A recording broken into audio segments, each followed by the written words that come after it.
He's essentially trying to defend three-fourths the map and hold that and just have the economic presence and the troop presence to really do that. And again, I feel like it's very ambitious, and I think there are ways that Hiya can kind of capitalize on it, and specifically through these continuous multi-pronged attacks. And it looks like some more dropships heading in that direction before the turrets were planted on actually a couple Goliaths there to help defend. Oh, able to pick a dropship off.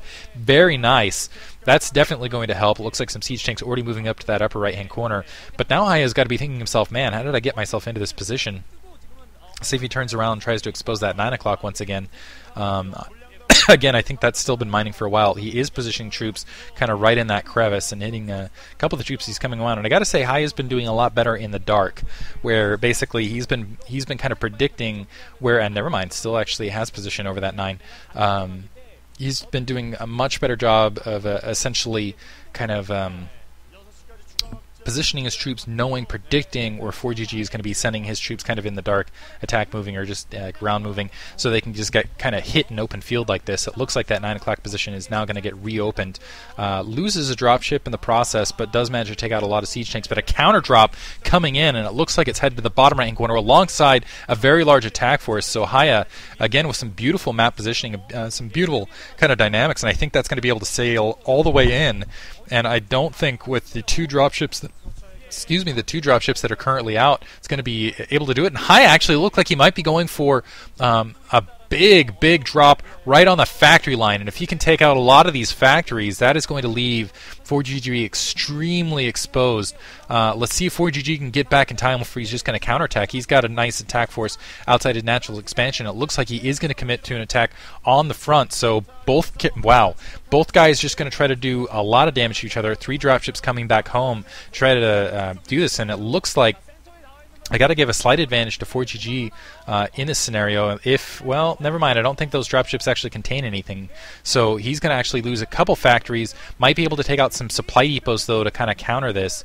And maybe might get some siege tanks. But at the very least, he's if he can survive this and if he can get some more factories down kind of in short order, what he has managed to do is get some nice map control by isolating Hiya off from his main. Unfortunately, it looks like it's going to be at the cost of his natural expansion and basically the gas that's mined. He can't lose those dropships in the meantime. Never mind, Hiya actually pulling out of this beautifully. Forgg giving up on trying to do any containment there, actually lifting up. Feels like he needs to do some equivalent economic damage and not doing a very good job with it at all, though. Sieging his tanks, I think it actually would have been better just to even leave them unsieged.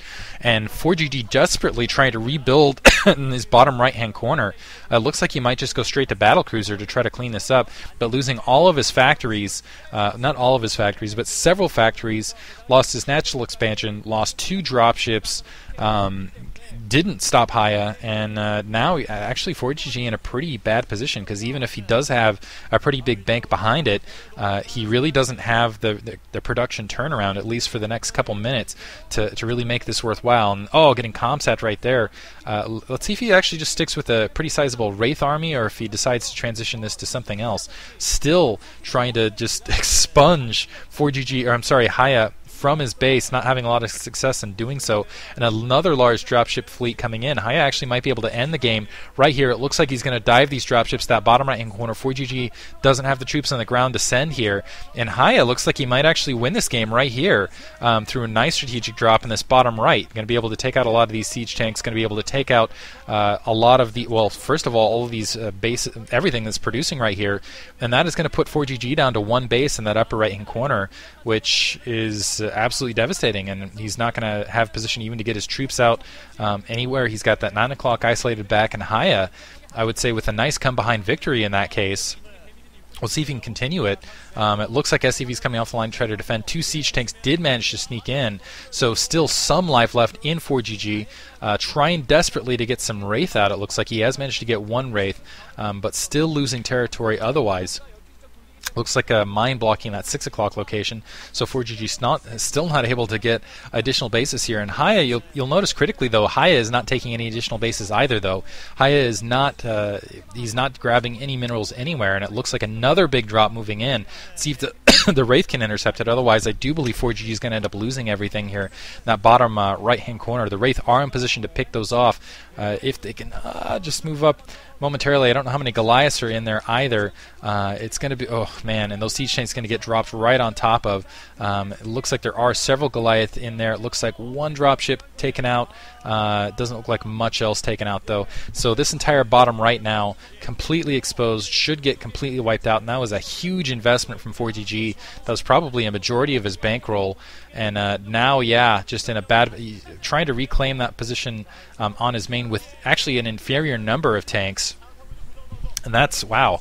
Hiya playing beautifully right here, and I think he actually might be able to come out with this. It looks like everything lifted off. There's not enough Goliath to continuously wipe that out, so he might be able to pull out with something, but 9 o'clock denied. What Hiya needs to do to seal this game is take some more expansions, or maybe even send some attack troops in that top right. Let's see if he can actually send in another drop in that top right-hand corner. He really hasn't touched it for quite some time. Forgg's economy completely stymied. His production completely halted altogether. I don't know that he's really produced anything at this stage. Slowly working his way out of his main, losing a lot of siege tanks while doing so. It looks like Hiya is actually losing some ground there, but critically, what's missing here is, yeah, that the big pummeling in that top right-hand corner. It looks like those everything getting kind of tracked down as it was lifted off. Hiya needs to take some sort of base to keep his economy rolling, though, because if he keeps this up and just continues to do the pounding without supplying any of the economic support, he's just going to end up falling flat on his face. Let's see if a comsat will happen at any second here to take out that mine at 6 o'clock to allow that to allow that command center to land and finally start mining. So Hiya, though, I got to say, this is a really amazing comeback. A couple mines there, at least seeing that drop coming in. He still might be able to end this if there's actually any troops inside of that. I don't know. It looks like he's just content to kind of isolate this. He does have, it looks like he backed, wow, Ninja Sense. Did back off that 9 o'clock a little bit. Let's see if he's going to push into that 9 o'clock. It looks like he is going to push into that 9 o'clock using that barracks to absorb all of those turrets. Lead. Should be able to take out the siege tanks and the SCVs producing there. So now that 9 o'clock looks like it's going to get wiped out as well. I don't think that Forgg can get anything in there to kind of support. Does have 3 siege tanks, but he's going to have to go up against high ground, and it looks like some siege tanks actually left there in the back position to defend as well. Did I just see that he went up to level 3? Yeah, went up to level 3 weapons. Very rare in a TVT. Huh. So up to level 3 siege weapon for whatever reason, which I'm not sure if that was a snafu or not. Still same amount of siege tank hits, so go figure. Natural expansion almost completely drained for Hiya, though. 12 o'clock's not that far behind it, I would think. So Hiya is just, I don't know why he's not expanding at this stage, because he's doing, I still feel like he has map control. He's got a lot of troops, and he's being maybe a little bit too aggressive at this stage. Maybe he wants that 9 o'clock, which is why he's just